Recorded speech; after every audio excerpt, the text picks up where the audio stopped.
Well, hello there, this is Circle 30 coming at you from North Remembers, and today, as requested, I'm finally bringing you some information on how to protect your base against HGHB, this relatively new strategy that, albeit with a bit of luck for their healer pathing, seems to be able to defeat most current meta bases, also with the highest rate of spell swagging I think I've seen at Town Hall 9 ever for any single strategy. This video has been a rather long time coming for a few reasons. Firstly, I've been endlessly slowed down recording war recaps for the channel while BMW fires away, and also I've been spending the time gathering more up-to-date, newer ideas as the strategy has evolved just slightly over the last couple of weeks to where it can really come from any side of your base. Now, I'm going to make some disclaimers. Do not assume that if you sort of follow a couple of the tips I'm about to give you, your base is suddenly immune to the strategy. I've seen plenty of bases with a couple of the following pointers get roasted, such as mine. More on how you combat that later. And on a lighter note, nor should you assume that every way you can defend the strategy is documented here. But after a good deal of research, I can give you a few ways to get yourself started earning some defenses. It's a bit of a long video, so it's broken up into distinct sections in a semi-logical order, mainly to stop me from mashing all the advice into one huge incomprehensible mess, as I am known to do from time to time. So, I've got a skeleton base cooked for examples, and without further ado, here goes.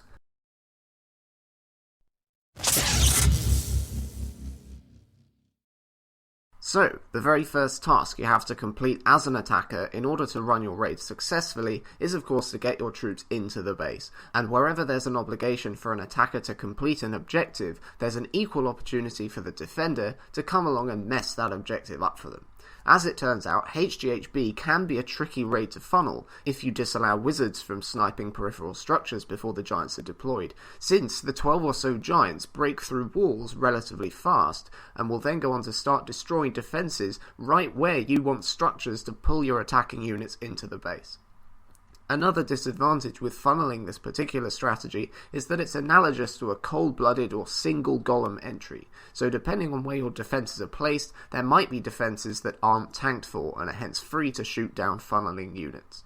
Additionally, bowlers and the Archer Queen are not known for their obedient behaviour, and their ranged attack behind a melee giant attack often means that they're the only units that can target structures inside the first layer of walls, and this can be used to encourage them to wander off. So, with these observations, there are 3 simple steps you can take to make an effective funnel difficult to pull off, as demonstrated on this mock base.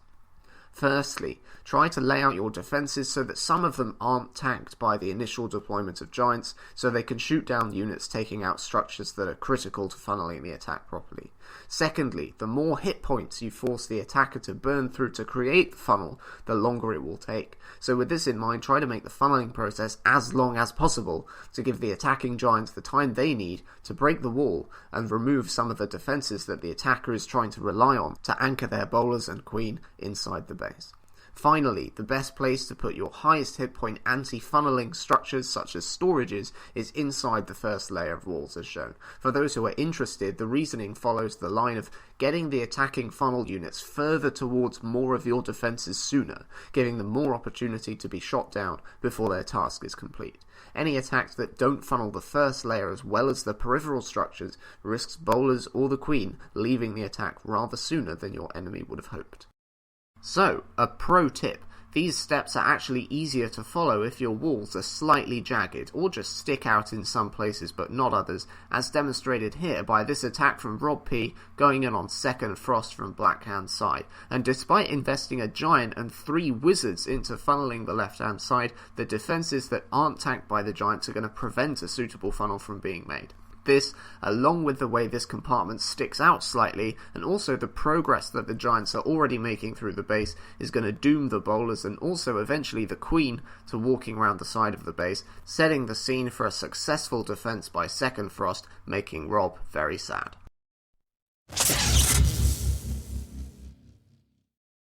So, now we've covered ruining the pathing of the bowlers and the heroes, now we'll move on to the giants, and this will obviously involve laying out some of your defences to path the giants out from in front of the heroes and bowlers to give some of your defences a clear shot at them.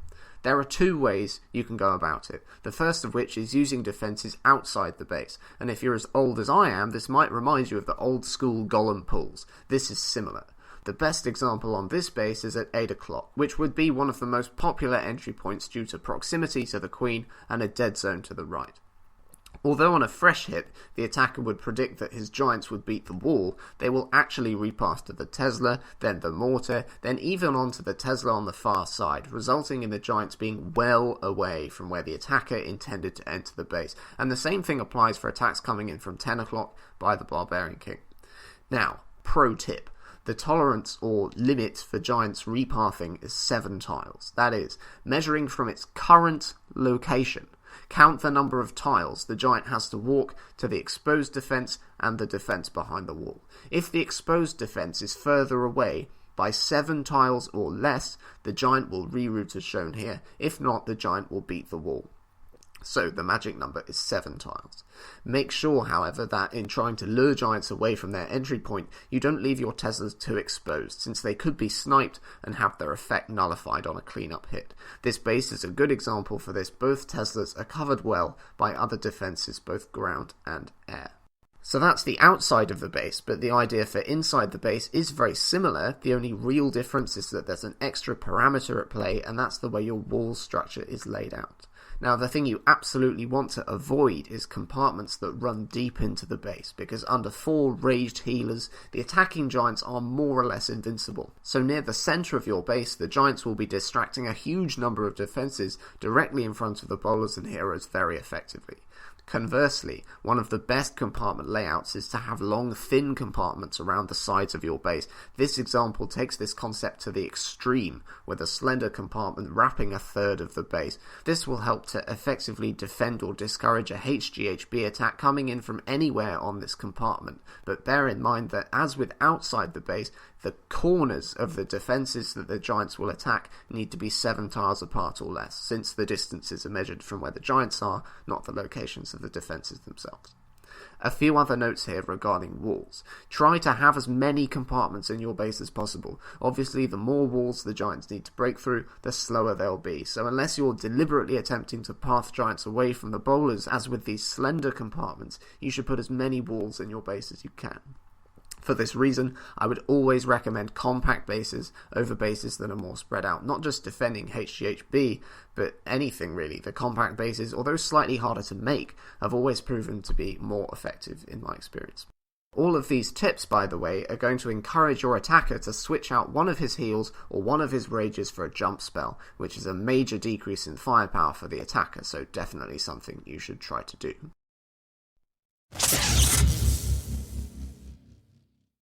Easy, I hear you cry. Just flip the giants off the map as they enter the Queen Chamber. Well, yes and no. I'm not going to go into depth about how you path springs, but I will give some overarching comments on what sort of areas you should be looking to put your flippers. And my number one comment is not to concentrate them in one place, anticipating a particular attack angle. Devastating though it would be, for example, to place 3 spring traps in a line here and insta-flip 9 giants. From almost any other angle, they are essentially useless. And one of the key tenets of good war-based design is flexibility. To this end, you shouldn't bank on just 1 or 2 entry angles with your springs, and also they are best placed where they're pathed well for both giants and hogs, lest the section that you thought would be trampled by giants is actually subjected to a backend hog attack. So to conclude, I probably wouldn't use springs in more than pairs. That would allow you 3 areas in the base with quite reasonable flipping power provided they're pathed effectively. The only other comment I'll make is that, short of compromising their versatility, you should try to put your springs near the outer edges of your base, since the earlier the giants and hogs are sprung off the map, the greater the effect on the attack.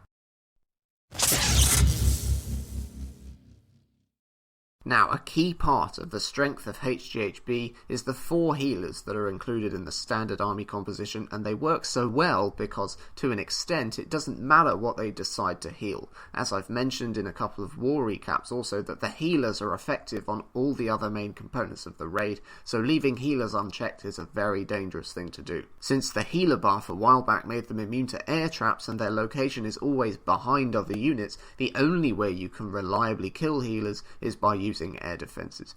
With this in mind, it's imperative as a step 1 that your base has roughly evenly spaced air defences all in the ring of fire as shown here, where they're not cored but also not exposed to sniper hogs or heroes. Although this is a good and almost necessary start, it isn't sufficient, so you will also have to take a few measures to prevent your ADs from being killed too easily, even with a kill squad under range. So to avoid your ADs being killed by giants, you have a relatively simple task, still easier said than done, which is to path your giants around the ADs, or at least delay them from reaching the ADs as long as possible, either with other defences or walls. Bowlers, however, are arguably more of a threat because of their extended attack range, but bear in mind they will only actively attack the first target in front of them at the same range as a wizard. This means that, like the wizard, buildings that have 2 tiles between them and the wall are effectively invisible to the bowlers, and they can only hit it by either breaking the wall first or hitting it with their second bounce, which can be prevented by putting in front of the AD either buildings with low health or ideally just traps or nothing, if you like that sort of thing. As for defending ADs from the Queen, well, you budding Queen Walkers will know that you have to put 4 clear tiles between an AD and any walls that you want to protect it. So if you can do this without exposing yourself to another strategy, then great. Else, there are other methods to temporarily neutralise the Queen, which I shall explain later. So here to illustrate, I've dug up this replay of Krieg attempting a HGHB raid on Hamid from Warbears, and the thing to look out for here is that AD by the Town Hall, which has that 2-tile buffer in front of it. As the kill squad comes down on the area, that small dead zone will deflect the kill squad away from it, forcing the healers to expose themselves to the air defense, and they are promptly evaporated.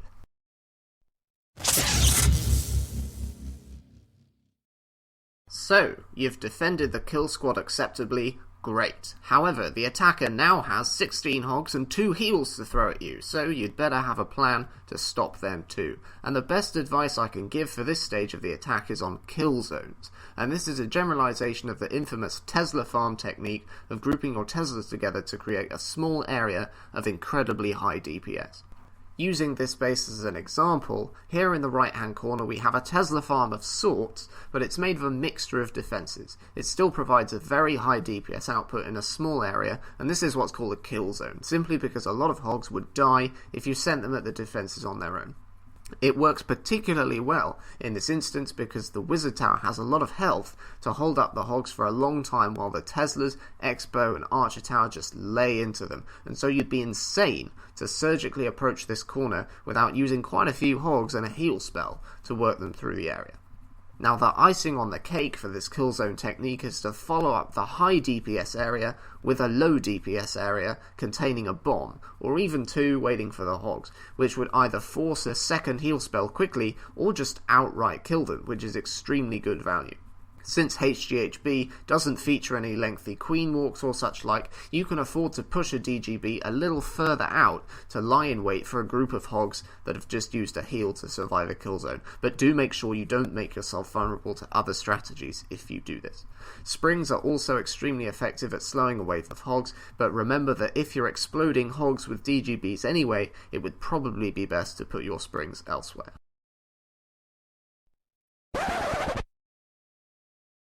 Well, yes, but maybe no.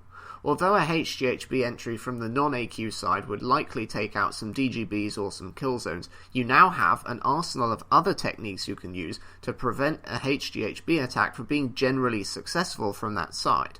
For example, remember those springs you wanted to put by your Archer Queen to stop giants? Well, since you also pathed them to work against hogs, they'll now be effective as a back-end defense against them. So all is not lost, it's just a case of making sure you have every entry angle covered using a couple of techniques from the list so far.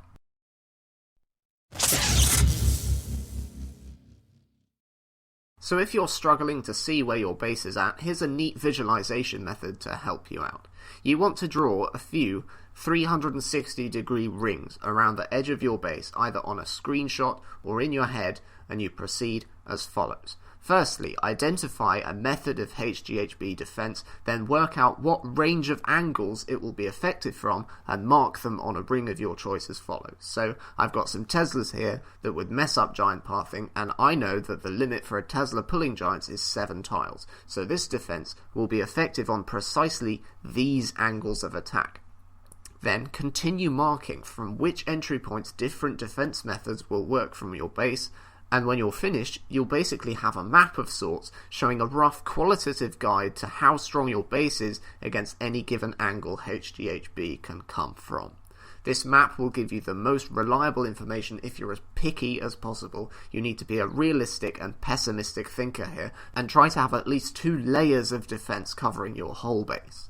A final comment here is that you can reduce the number of possible entry angles to defend simply by leaving a few defenses outside your base to anchor the giants towards, but be sure not to put out too many, just so you don't give up too many defenses so easily.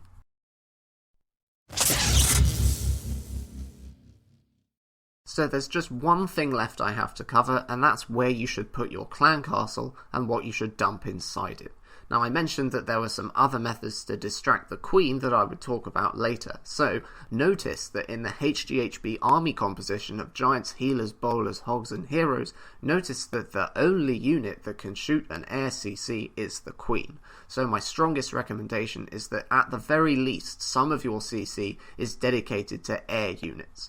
There's a spectrum of options you can use here. If you want to distract the queen and potentially save yourself some air defences that are less than 4 tiles away from a wall, use a tanky troop such as a dragon or even a lava hound if you're really banking on AD protection. Alternatively, you can use some balloons to try to kill the giants.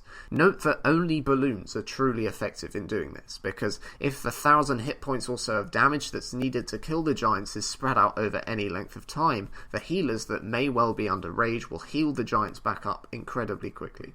However, a word of caution about balloons. They move an attack slowly enough as it is, even disregarding the effects of poison, so you will need to lay out defences in such a way that the giants are pathed directly underneath the balloons. If the giants are allowed to skew off under rage as shown here, the balloons will miss. The other danger is that poison does eventually kill balloons on their own, and once they're at about half health, a queen can one-shot them, so I would recommend a tank of some kind, preferably an air tank, to keep her off the balloons as long as possible. However, one advantage of using high DPS units instead of the Hound is that you can move the CC out of the core of the base and actually use it to defend HGHB from a particular side in a different way. Notice the position of this CC. It has a significant proportion of its radius poking outside the perimeter walls, and so deploying giants there would activate the CC immediately, which causes all sorts of problems. The attacker could drop a rage on his healers to keep the giants alive, or deploy the queen, in addition to some poison spells. But even if the giants survive, in the worst case scenario for the defender, either of these options make it harder to funnel into the base, so well worth considering that to help you defend another angle.